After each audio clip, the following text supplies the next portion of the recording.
All right. I'm with Dr. Art Mirelez That's right. from Fresno, California, and we're at the lodge. You can see I'm in the same outfit the last three other interviews, but I thought I'd take like 3 or 4 minutes with Art just because it was a unique situation how we met, and I just wanted to share that a little bit, and then I have Art say where he was at then and what our work, working with you and Deb, mostly Deb, but we met at Coy's symposium and we started talking there. And I just happened to be coming to Fresno where your practice is, and it's back 10 years ago approximately. And you had actually your practice was and probably still is today one of the highest producing practices I ever was in, did the analysis for, and just the people you had working for you, just loved working for you, and you could connect with anybody. I mean, you just have that personality where if a guy comes in with a working for IBM or he's working on the farm, picking whatever, you don't care. You're not that we don't judge, but you're just like, hey, you are who you are, and I'm here to help and serve, and that's your philosophy. And I think you got that from your grandfather, I think. Exactly. And so I ended up doing an analysis, and at the time when I went into your practice, you just from a business standpoint, you were thinking about buying another location, and you were actually the day I visited you by out of the blue, you didn't know I was coming. You were asking for some help, seeking guidance, asking actually the Lord. I'm not going to be afraid to say that. You were asking God to, I need direction, help. Who can I help? And then I showed up. You showed up. I showed up. It's a godsend. And then so that was cool. And I mean, personally, I always ask for direction and people need our services because we only work with 8 or 9 clients a year. And I always say, who needs the work we do? Because I feel I'm biased, but it's unique, and it's people we work with, and just like the people at this retreat, they're deep. They think like you. You're a go giver, go getter, go giver, and always looking at seeking new truths and new ways. And you're never going to stop doing that. Like this is part of your DNA. Right. And sometimes that can be frustrating to some people because my father-in-law was like that. You're like, aren't you ever satisfied or content? And the people that work around you, it's like when they get to understand your why and your purpose, they know he's always looking for a better way. And I think deep down, I think everybody truthfully would say they're looking for a better way. That's why you worked with Coy as your teacher there and mentor. Now you're working with your company in Teresa and helping people to figure out a better way for the patients and the dentist to do more comprehensive dentistry. And so we got to work with you, Deb, for the year 10 years ago. You were in a different place then, and now you're in a totally different spot. But I just thought you'd take one or couple minutes to just say, hey, why did you decide to work with us? I guess and then what was the difference in Deb, and what did it do back then for you Yeah. in your practice? That's a loaded question. And the reason I say it's a loaded question is because the results of you and Deb coming into my life have been pretty profound. And some of this I may have never even shared with you. But one of the things that really hit home for me when you came to Fresno is you asked me how old my children were. And I told you how old they were. And you said, Art, do you realize you only have about 4 or 5 summers left with them? And you put it in perspective for me, when you say you only have X amount of summers with them, because that's the truth, right? I mean, the kids are busy throughout the year, and we spend a lot of good time during the summer. And it really put things in perspective as terms of where I was headed, where I wanted to go, how I was going to get there. And for me, I'm very passionate about 3 things in my life: my faith, my practice, and my family. And so balance has been something that is always a struggle. And so one of the things that you did for me is you really focused on making sure that I understood what my core values were. And then and Deb came in and she was really pressing on, hey, what are your core values? What makes sense to you? And that alone has really transformed my practice, because we have developed a culture now that is based on the core values. Our core values are faith, honesty, respect, right? Balance, and excellence. And those are our 5 core values. And I've carried those core values onto my new business venture with Insurisa. And the reason that that's important is because when we have core values, I give my team freedom to call me out if I'm not living by those core values. Because if I expect them to abide and follow these core values, then I have to be held accountable to those also. And so just the other day, right, I was in the middle of surgery, and it was pretty intense, you know, and one of my clinical partners came over, Yolanda, and she asked me a question, and I gave her a response that was a little disrespectful, right? And she's been with me for 13 years. And so she's just like, you know, family to me, right? And so, but as soon as I said it, I knew it, right? But then she called me out on it immediately. And so I said, you know what? You're absolutely right. That was disrespectful. One of my core values is respect. And I hope you can forgive me because you didn't deserve that. And then we went back to just where we normally were, right?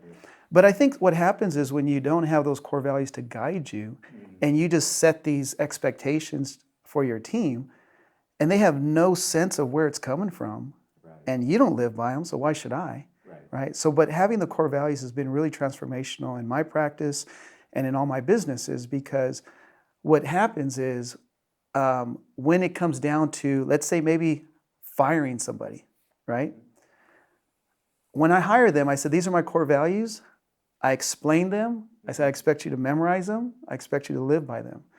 So when it comes to the point where we're firing, it's a simple conversation. Or if it's a matter of just writing somebody up, it's a simple conversation. You know, hey, Mary, these are my core values. You know them very well. You know, why do you think we're sitting here talking? Which ones did you not follow? Oh, Doc, you know what? Just excellence. You know, I'm not performing to the level that you expect. Or, you know what? The way I'm treating, you know, some of these people is disrespectful. Or, you know, you caught me in a lie. And so they essentially, you know, put themselves in a position where they're going to have to perform, otherwise they know the road. And so that has been really, really huge in my practice. The other thing is, when I came here, you had this exercise, and you said, hey, I want you to close your eyes, and I've shared this at my courses. Close your eyes, and I want you to envision your dream practice.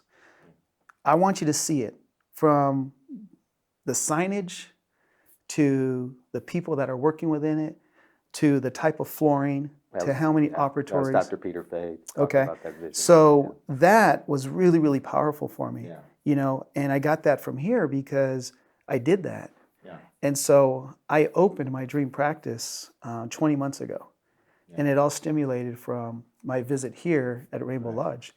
And what I did is every single day, I did something to help me get to the point where I was able to open my dream practice. The cool thing that you've been able to do, most dentists don't do, they go through our process, but you've taken all the systems that we've taught, the structure, the core values, and they can apply to anything. You're absolutely right. And even like you were talking about the core values with your team, I like it's you set boundaries, you know, and you know people say like our kids, well, we don't want boundaries. Well, people do want boundaries and know the values and what we stand for. Right. What do we stand for? We fall for anything. Right. You know, so when they know what you stand for, and then you try to live by them, we're going to fall. We're going to make mistakes, like you said. And if we have the courage to say, you know what, I made a mistake, I apologize, then we can get back because we have the emotional bank account built up.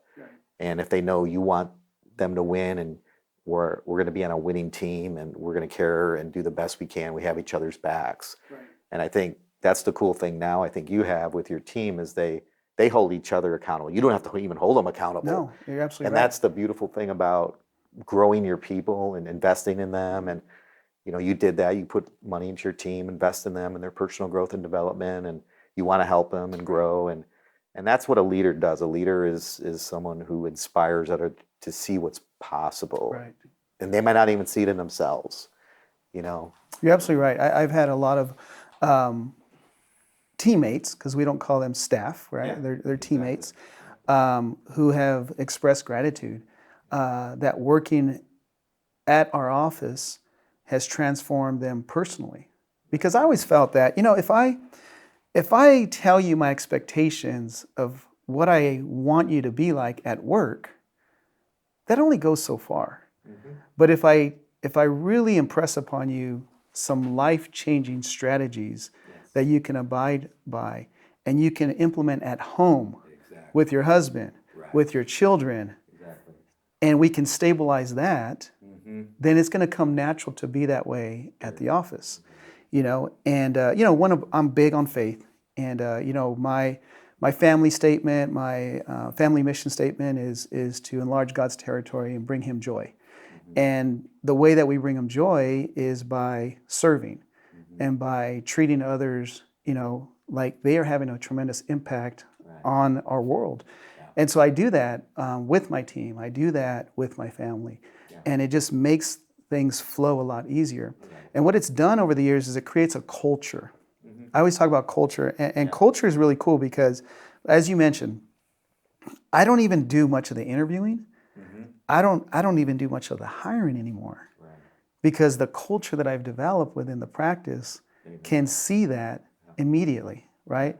So we have a process for hiring, and part of the process is a working interview, and everybody gets to interact, and I'm usually the last one that that new potential employee meets.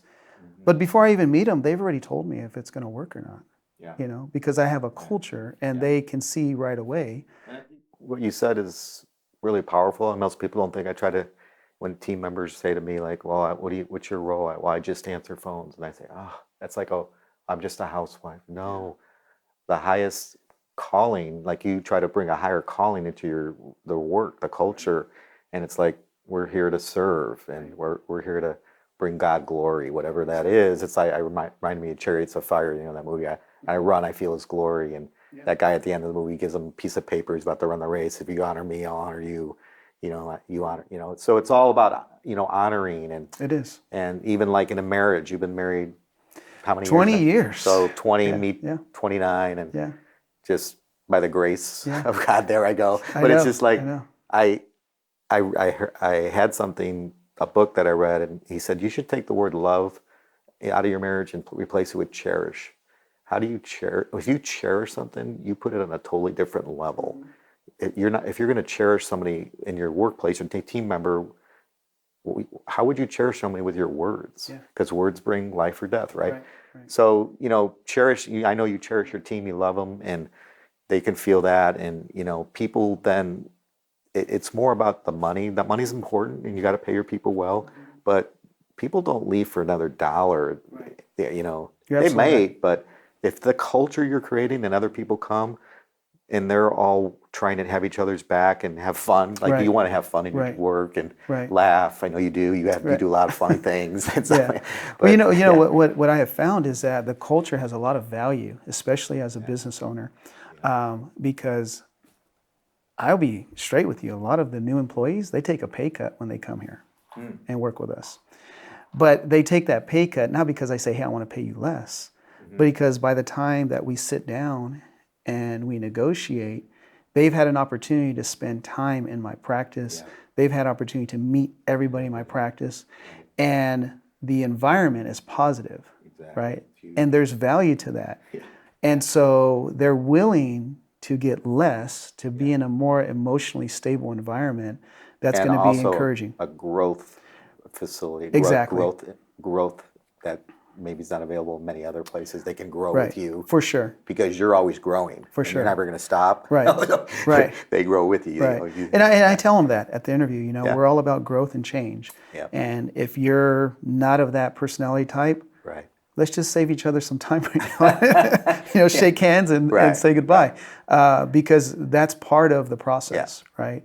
And I've been blessed. I've been blessed with the calling of having good hands and having the frame of mind to be able to perform and innovate and build a good culture, and it just makes the industry just fun. It really does. But you also have taken the leaps of faith. Yes. Have taken the risk and had the courage to look yourself in the mirror like we all have to do and say, you know what, I'm not where I had to be, so what do I need to do? Who do I need to reach out to?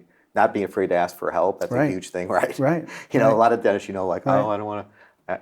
You can't be the individualism, rugged, person. We're all here to help each other. Well, there's a saying that none of us are smarter than all of us, right? And I really have taken that to heart. And I think when you're more transparent and more vulnerable, especially with your team, I'm an emotional guy. And I don't hold back, when my heart asks me to speak, I'm going to speak. And if it comes along with tears and laughter, I'm going to do it. And I have felt like that is where we really connect with our team. Because, come on, we spend more time with our team than we do our own family, Exactly. And so let's why not try to make it the best it can be, the best environment. Exactly. And you invest, our process, whether it's expensive, but I always tell people, you invest in your people, it always come back 100-fold. Yeah, for sure. And I think that's what GIGA has done for us, is it's really focused on the importance of culture, core values, implementing, integrating, getting everybody to buy in.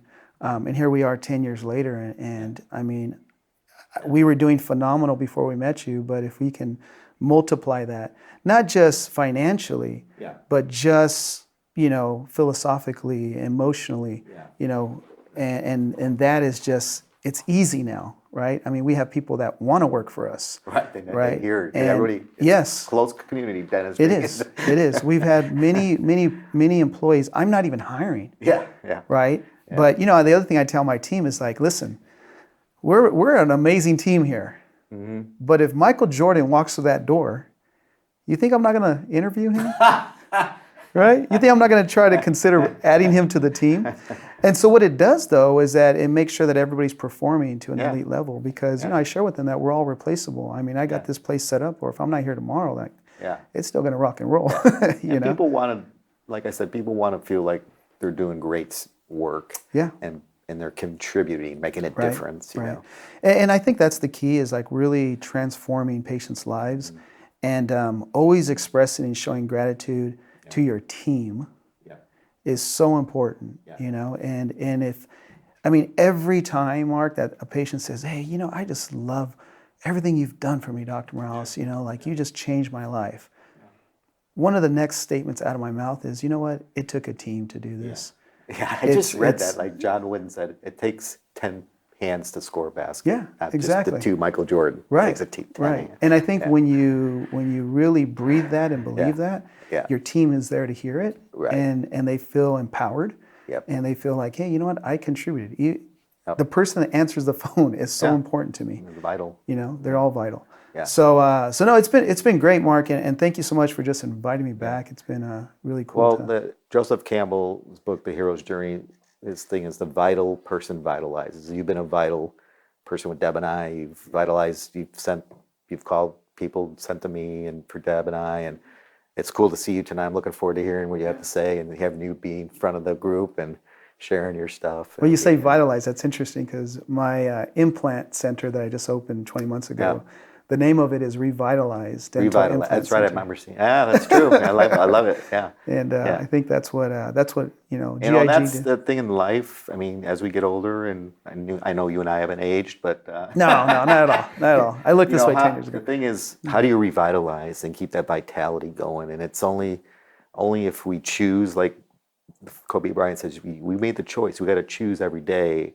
Are we going to be a force of good in the world, and encouragement, and revitalize, and hopefully we continue, even with the madness around the world and the craziness, we can still be a positive force. For sure. What are you doing to make this world better? Yeah. And for me, it's really just transforming patients' lives.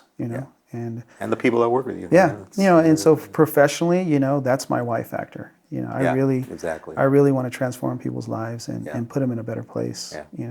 So. All right, buddy. All right, man. Good stuff, man. Yeah, it was awesome. Yeah, thank you for having us. Oh.